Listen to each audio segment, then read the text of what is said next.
On today's edition of Beat Diabetes, I'll be interviewing a man named Richie and his wife Sue. This Indian couple both had diabetes, and they were experiencing serious pain. Richie had cysts and several other different problems, and they were both addicted to ibuprofen. But once they got their diet straightened out, everything went away, and things went back to normal, including their glucose levels.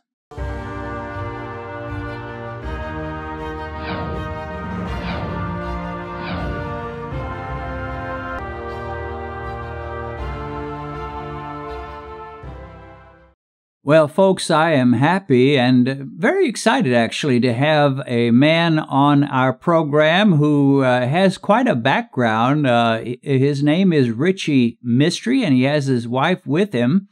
And she has a name I probably couldn't pronounce, but Richie has told me to call her Sue. So, Richie and Sue, welcome to Beat Diabetes. Thanks, Dennis. It is my pleasure and a privilege to talk to you. And Sue, are you there? Yes, I am here. Okay, great. Well, we appreciate you as well, and thank you for being willing to share your part of this story. It's a double story. Richie and Sue have both struggled with diabetes. I find it interesting that you are a mechanical engineer because I find a lot of people that have found victory over diabetes, especially a lot of the leaders are engineers. Dr. Richard Bernstein was himself an engineer before he became a doctor. And just a number of people. It seems like engineers have a problem-solving personality. And so when they get hit with diabetes, they immediately go into that problem-solving mode. And so many of them find answers. And it sounds like you were one of them. Absolutely, yes. Yeah. So you were born in Bangladesh, you were raised in India, and you then migrated to the U.S.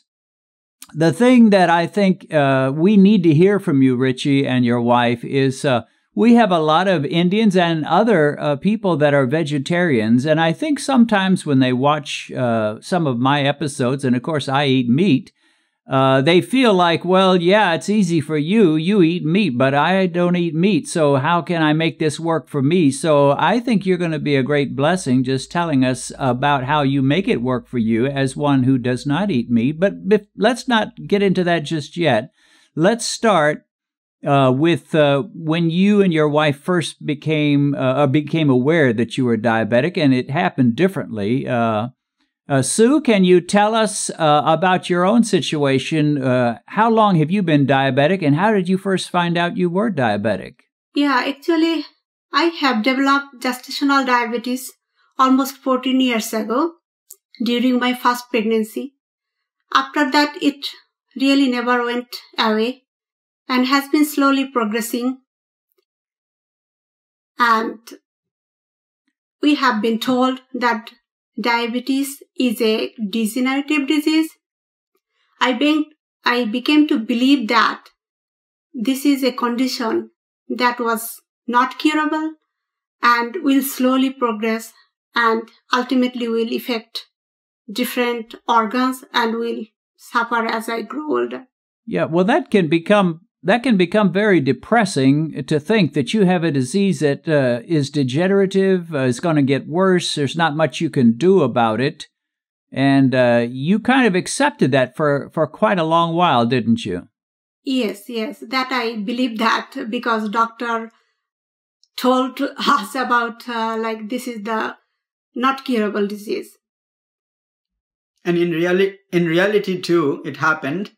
Last 14 years, it has been progressing, even though she was meticulously following all the advice of having frequent smaller meals, exercising meticulously. She has been doing that, and doctors were very happy that she was able to maintain her HbA1c within the limit. However, it was still progressing, and she had to increase her dose from 500 milligram of metformin to 750 and 1000. It was progressing with all the advice that she has been following meticulously, and I was not happy I was worried what will happen.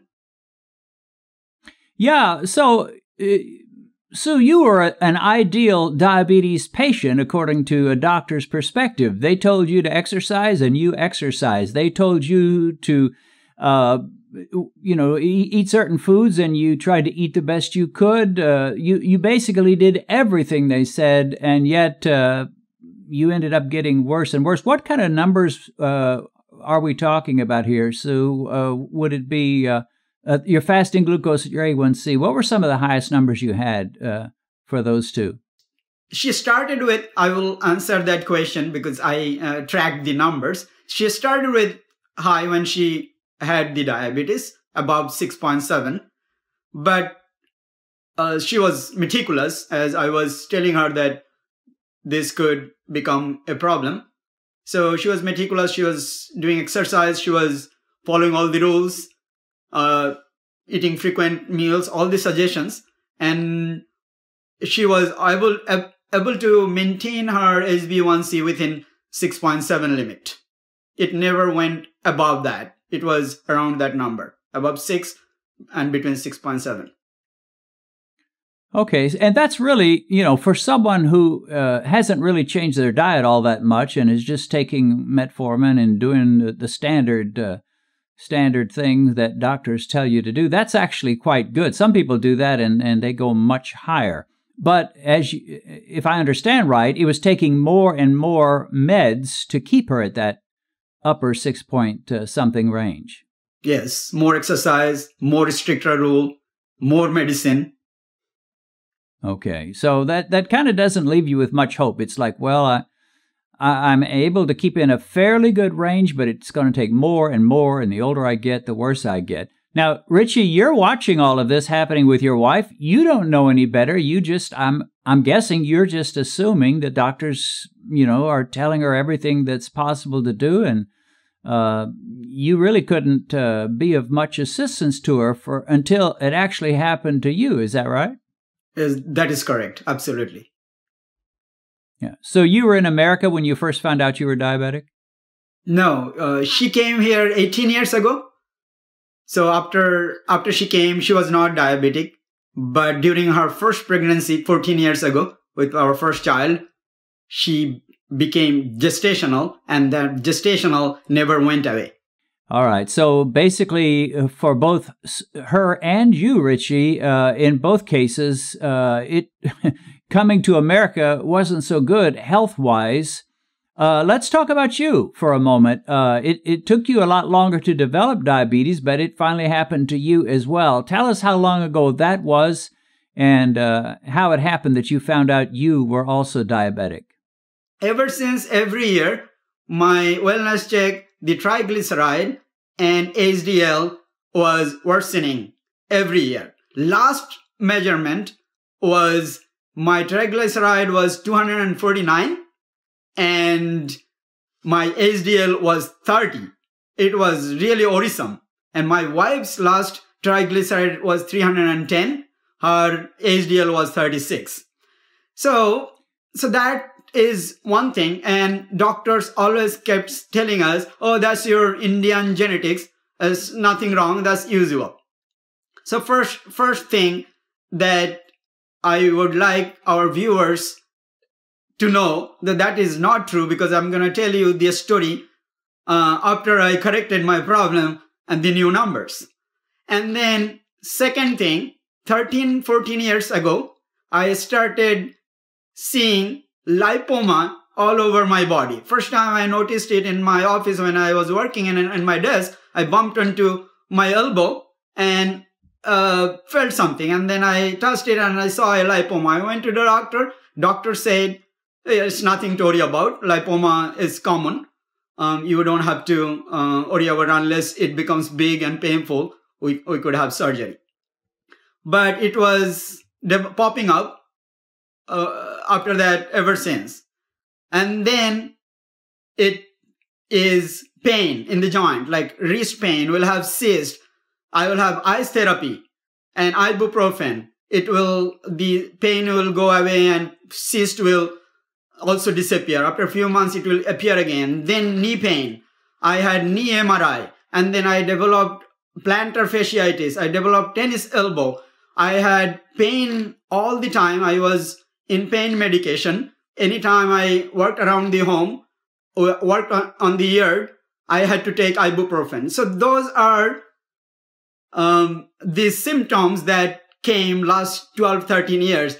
Coming from an Indian background, I'm assuming, and I think you told me in one of our previous conversations that it's not like you ate a lot of junk food and candy and, a lot of times we think the people who end up diabetic, they're just eating cake and candy and pie and sugary foods all the time. But that really wasn't your case, was it? No, you're correct. It was not. So you were basically eating more or less a plant-based, whole food kind of a diet, but yet you still got diabetes. Yes, that is correct. While I was in Bangladesh, it was definitely, there was no processed food. My socioeconomic background did not allow me to the access of processed food. So it was plant-based whole food, except that we used to eat occasional homemade paneer, which is the only animal product that we used to eat. Okay.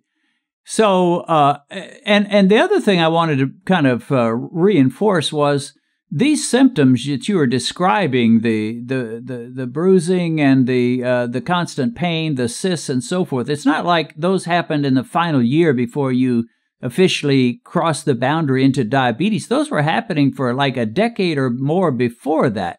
So you apparently had some significant high insulin problems that were causing you a lot of physical issues even before your A1C would have declared you to be a diabetic. Am I right on that? Yes, that is correct. As soon as I came to America, all these things changed, and due to last century or half a century's health authorities' suggestion that eating a smaller, more frequent meal is good for health, I started following that, coming to America, because I have had access to food that I did not have in Bangladesh.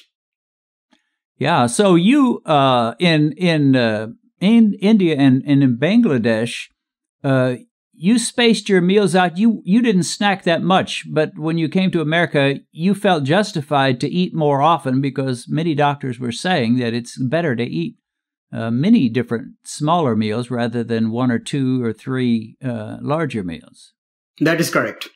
Okay, so you had a lot of pain, you had a lot of health issues beforehand. You were eating fairly good in terms of what most doctors would think. You weren't eating a lot of candy or cake or pie. But at some point, you found out you actually had crossed that line and become diabetic. Tell us how that happened. What was it that, was there a particular event that drove you to the doctor, or this was just on a normal checkup and you found out you were now diabetic? So that's a nice story though. Beginning of this year, exactly on February 29th, I was in Los Angeles, California to attend a satsang event where my fellow friends see me once a year or sometime twice a year. They don't see me every day, so they recognize the change. So some of my friends commented that I have never looked better. And even though I was happy to hear that, but something went into my head that there is something wrong in me. So coming home, immediately I went to measure my blood sugar. It was not a fasting measurement. It was not right after a meal though. It was probably couple or good 3-4 hours after a meal, and it was very high, around, I don't exact number, but it was around 225, which was very high, and that raised my concern because I know what it should be from my wife's history of diabetes. Right. Well, let's go back to these friends telling you look so good, you've never looked better. What was it that was making them say that? Was it because you had lost weight and they were thinking you looked better, or? It was other way around. Okay, you had gained weight. I have gained weight because I was always thin and healthy looking all the time. But in Indian standard, they think that, you know, a little plump, a little chubby is better looking. So that's why they commented that I have never looked better. Okay, well, that's familiar because my wife, Benedicta, is African, and it's the same way there. If you're skinny, they think something's wrong with you. Yes, and they that like, is correct. especially men, to be on the chubby or the hefty side. So you know, the friends comment about that. You begin thinking, well, is there a problem here? And you test yourself. Again, I think that's the mechanical engineer in you. You know, you didn't just go to a doctor, which most people would do immediately if they suspected something. You tested yourself. You found out the number was high, and apparently you knew that the 225 or whatever it was a high number. You knew something about it, I guess, partly from your wife's experience. Yes, that is correct. Yeah. So you finally did go to the doctor and tell us what he had to say, what he found and told you. So now I did not go to the doctor. I did not feel like that time, but I knew what I need to do though, because of the thing that I explained it to you. Last 4 years watching Jason Fang, Dr. Ken Berry, Dr. Other doctors, few other doctors that you are aware of. Especially Dr. Paul Mason and Dr. Ben Bickman, all those doctors who are who promote intermittent fasting as well as low carb eating style. So you had been watching these guys before you even knew you were diabetic. You just had a curious mind, and or was it because your wife was diabetic? Why did you watch all those guys? Two reasons. One is the 2016 Nobel Prize on autophagy, and I was thinking how to clean my body to not to have any chronic diseases that can be cured by autophagy, and also my wife's struggle. I was thinking, what can I do to help her? Okay, so when you realized you had high glucose, you immediately thought about all these doctors you had been watching, and apparently you didn't take any time at all to make some serious changes in your diet. Is that right? Yes, that is correct. So COVID came along right in March, and March 25th, our state of India, and I had a stay-at-home order, and that is the day I started my fasting program, and I made up my mind that I'm going to do 100-day fasting of different mix. So I started with my own religious practice, which I used to do before. 1 meal a day, 3 days continuous, and then 4th day it would be without any food or drink. So that is the cycle. I continued 3-4 cycle, which means 2 to 3 weeks. After that, for some fluke, I spotted your channel, and I saw.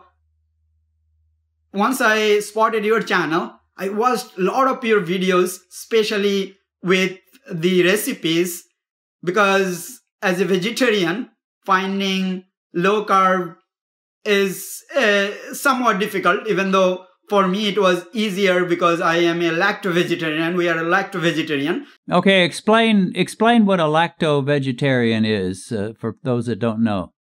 Yes, lacto-vegetarian is we are allowed to eat milk and milk product, cheeses and everything that is made of milk, not the egg though. Okay, so you would eat cheese, you'd drink cream, you might drink milk. Yes. So that is those are animal products, but you would not eat eggs. Okay, so that's one of the big reasons I was so excited. And number one is your powerful story, but number two, just to share from a vegetarian viewpoint how you made this work. So tell us some of the changes you made, some of the foods you dropped, and some of the things you began to emphasize in your diet. Yes, so I'll tell you a nice story. Like when I watched your recipe of making milk from heavy whipping cream. That was amazing because even though I am allowed to drink milk, milk has a good amount of carbohydrate. And as soon as I spotted your channel, I was in the thought that since I'm doing intermittent fasting, I should be able to adopt your philosophy of low carb diet on top of intermittent fasting to expedite or enhance my curing process. I immediately jumped onto it, and then your heavy whipping cream, making milk out of it was so amazing. After that, we have been using that every day, almost every day, anytime we felt like drinking milk or making some of the recipe that you have shared in your channel. It's awesome. And we adopted every bit of it. The idea, because we were vegetarian, but your idea we could adopt in all of our diet. And it worked out fantastic because, as a vegetarian, even though you may think that it is difficult, the difficulty is cultural and our food habit, because we vegetarians from India mainly live on grains, which is rice and wheat, chapatis and others, and also a lot of legumes, which is lentils, which is called dal in India. So rice and dal, which is called rice and lentil, is our staple food, and both are predominantly carbohydrate. So coming out of that, that is the difficult part. But once you come out of that, it is very easy, because if you go to the grocery store in America, the vegetable section is so plentiful. All greens, everything in color, everything is, you can make it. The other challenging part was the health authorities last half century brainwashing that saturated fat was bad. But after listening to Jason Fung and many other doctors, I removed that fear from my heart, and that made it easy to make tasty vegetarian meal, because once you add fat like butter or ghee or anything like that, it becomes tasty and you have plenty of choice. But before that, we could not do that because our doctor suggested to avoid saturated fat all the time. Well, that is exactly right. And, when you take in a lot of butter and cream, those things are very filling, so that even though those vegetables may not fill you up too well, it sounds like you're kind of making it up by the butter, the cream, some of these saturated fat type products. And but just give us a sample meal of how you eat these days. Now, we're going to get to your numbers and the victory you've seen, but give us a sample meal of what you might eat for a dinner or a lunch, and how it can fill you up. All right. So after I ended my 100-day fasting program, I settled down on 2 meals a day. Sometimes I do 1 meal a day, but my lunch or dinner would vary in the item, the quantity plus the type. But in general, it will be like that. I will fill up my stomach with 40% raw vegetables, which would be a big bowl of salad. And that salad will have feta cheese and others. So it will fill you up, it will be healthy, and then avocados. Sometimes you will have strawberry, very less. And then once you fill you up 40% or 50% of your stomach, then we will have our Indian style spicy vegetables, like for example, squash along with tofu, squash along with Indian paneer. With spicy gravy on it, it's like so delicious. And then that would be our middle course. And then as a dessert, we'll have milk out of whipped cream, as you have taught us. And then we'll put strawberry and different kind of nuts. Sometimes we'll have cottage cheese, or we'll have homemade yogurt. So that everything is low carb. and then we'll sweeten it up with artificial sweetener. So that's our typical meal. We can vary it as we wish, and we never get bored. I mean, life has become so good. We never thought we could live without rice and lentil. So when you eat a meal like you've just described, do you go away from the table hungry, or do you get hungry in another hour or two, or does that keep you satisfied for quite some time? That is the difference, Dennis. Unbelievable. When I was eating rice and lentil, it is because of carbohydrate, my insulin will kick in, right? And insulin gives the body command to store food. So after 2-3 hours, when my blood sugar goes down, but insulin is still up, insulin is asking body to store food, and then I am in low energy and hungry, right? And then I go for food and snacks. But that all changed with this, because now I am not eating carbohydrate. I am eating soul food like fat, avocado, and then butter, cream, cheese, and paneer.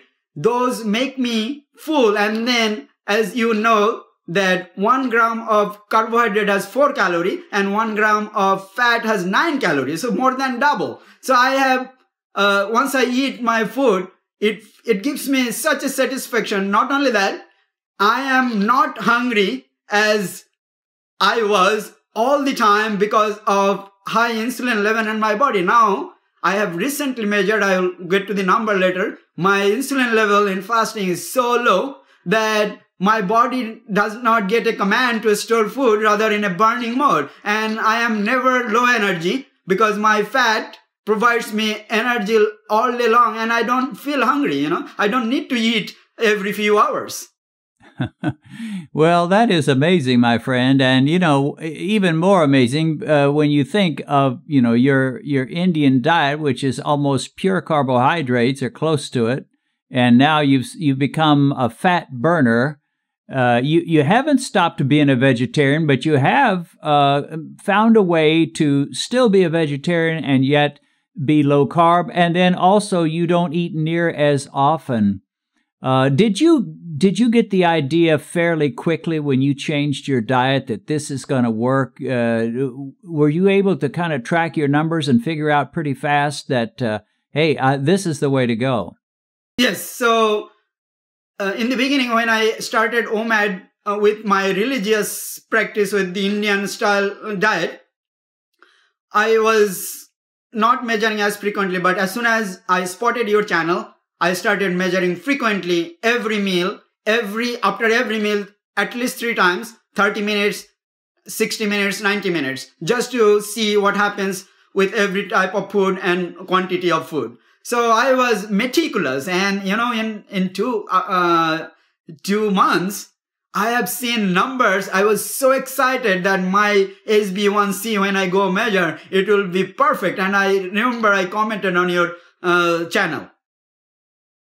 Yeah. I have heard from you many times, and you've always been so positive and excited about this diet that you're doing.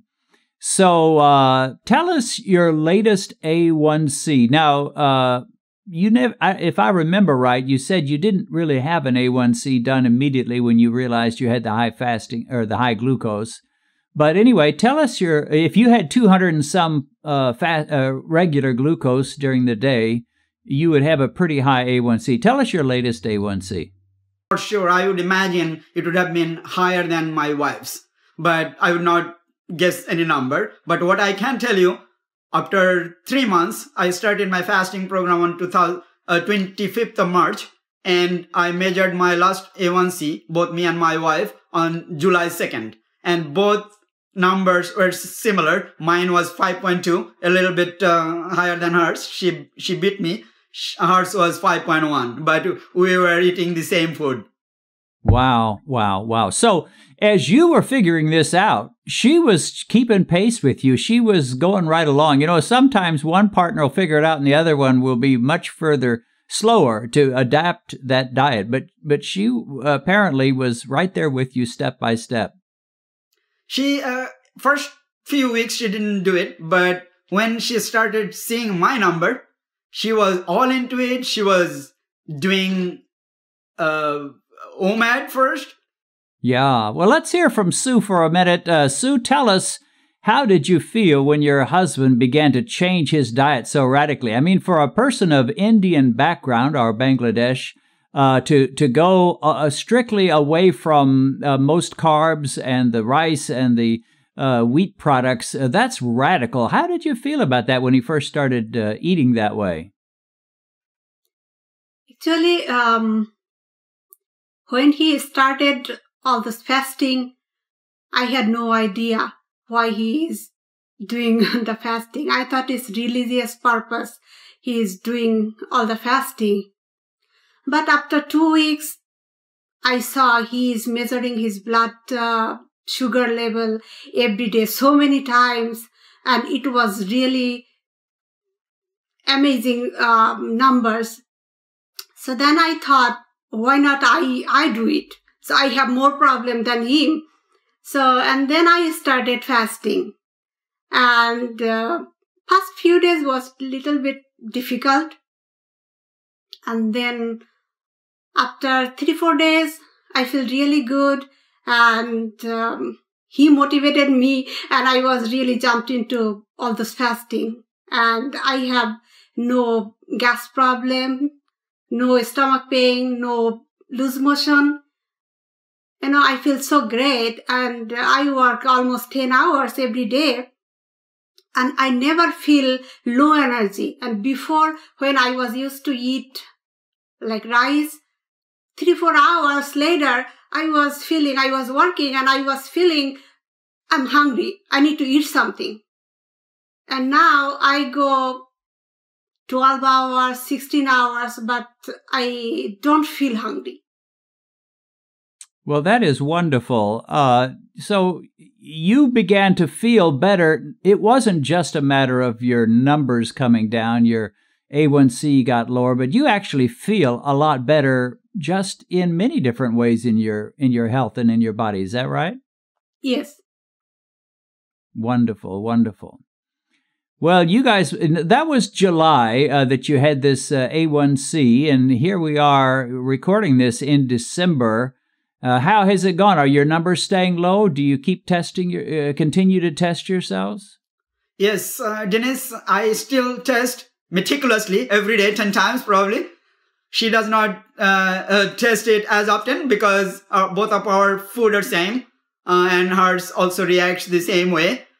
She on and off test, numbers are very good. We are optimistic and confident that our HbA1c, when we go measure it next time, is going to be very good. There is no reason to think otherwise. Yeah. And you mentioned that for quite a few years before you even knew you were diabetic or were diagnosed as diabetic, you had all kinds of pains and health issues that were sort of precursors or warnings that things were not right. How is that with you these days? Are you feeling much better in terms of the joint pain and all the bruising and different things? All right. That's main part I wanted to talk and let the viewers of this channel know. That's amazing. First number, last December 29th is the last time I had ibuprofen. After that, since then, I have started many exercise programs. I now lift weight just to develop my muscle since I lost my fat mass. I wanted to not accumulate fat anymore. So I have started exercise program. I have joined many exercise program. I do weightlifting now. I do work around the home now without pain. I have never felt that I need to take ibuprofen. All my wrist pain, knee pain, plantar fasciitis, tennis elbow, nothing is there. It's all gone. Yep. She was literally a walking machine with ibuprofen all the time. She does not take ibuprofen anymore.